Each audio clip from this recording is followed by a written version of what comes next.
Donc, je suis enseignant au lycée de Blanchette depuis 11 ans. Mon parcours est assez atypique. J'ai toujours été passionné par la mer et les bateaux. J'ai donc travaillé beaucoup sur les chantiers navals. J'ai pas mal navigué, donc construit des bateaux, réparé. Et naturellement, j'ai décidé de m'orienter vers l'enseignement. Et donc, j'ai passé un concours pour devenir enseignant. Et le lycée de Blanchette étant spécialisé sur le métier de la mer, j'ai eu l'opportunité d'intégrer cette structure. Comment j'ai atterri dans ce milieu? C'est assez simple. J'ai eu la chance d'avoir un papa qui était passionné lui-même par les bateaux et par tout ce qui touche à la mer. Donc tout petit, il m'emmenait naviguer avec lui et il me parlait d'architecture, il me parlait des formes des bateaux. Donc j'ai toujours adoré ça. J'ai toujours orienté mon existence sur les métiers liés au bateau.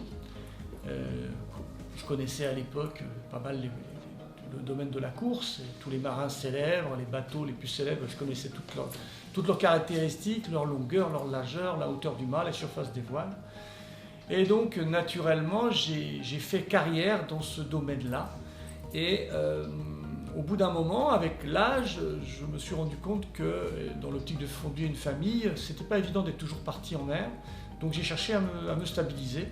Et donc l'enseignement a été une opportunité parfaite parce que j'ai continué à travailler dans le domaine que je connais et que j'aime, tout en étant à terre. Donc voilà en gros la raison pour laquelle j'enseigne dans cette section de maintenance nautique. Pourquoi la Guadeloupe? Alors c'est très simple. J'étais en train de convoyer un bateau, j'avais 18 ans, j'étais tout jeune. Et donc je ne connaissais absolument pas les Caraïbes, ni la Guadeloupe.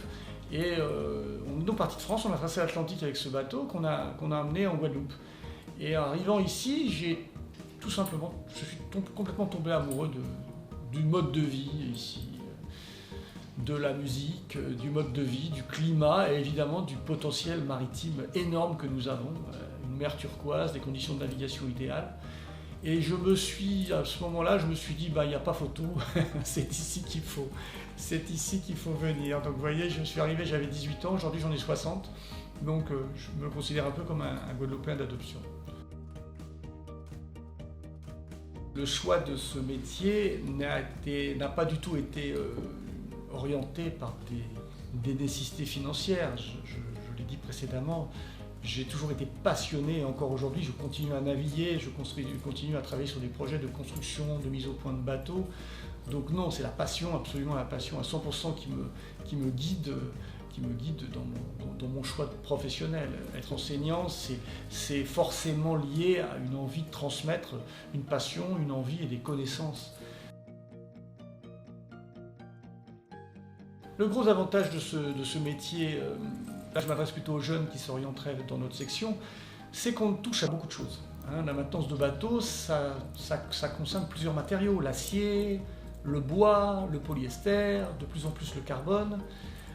Ça concerne aussi les gréements, les voiles, les mâts, évidemment la motorisation diesel, la motorisation essence. Donc c'est un domaine extraordinairement varié.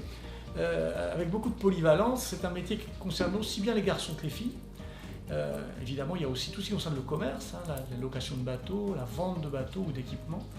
Donc il y a beaucoup de débouchés. Ce qui est intéressant, c'est la multiplicité des domaines dans lesquels vous êtes apte à intervenir.